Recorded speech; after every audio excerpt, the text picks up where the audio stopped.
Assalomu alaykum. E'tiboringiz markazida yangi xabar. Agar kanalimizda yangi bo'lsangiz, obuna bo'lishni va like bosishni unutmang.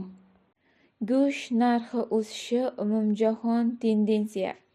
O'zbekistonda 2025-yilning boshidan mol va qo'y go'shti narxlari mos ravishda 3,7% va 3,4% ga oshdi.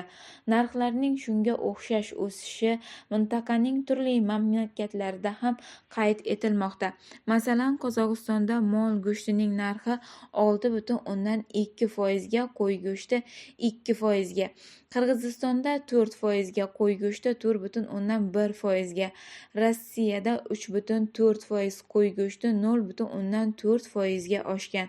Shu bilan birga O'zbekistonda tovuq go'shti ko'rsatilgan davrga 0,5% ga arzonlashdi.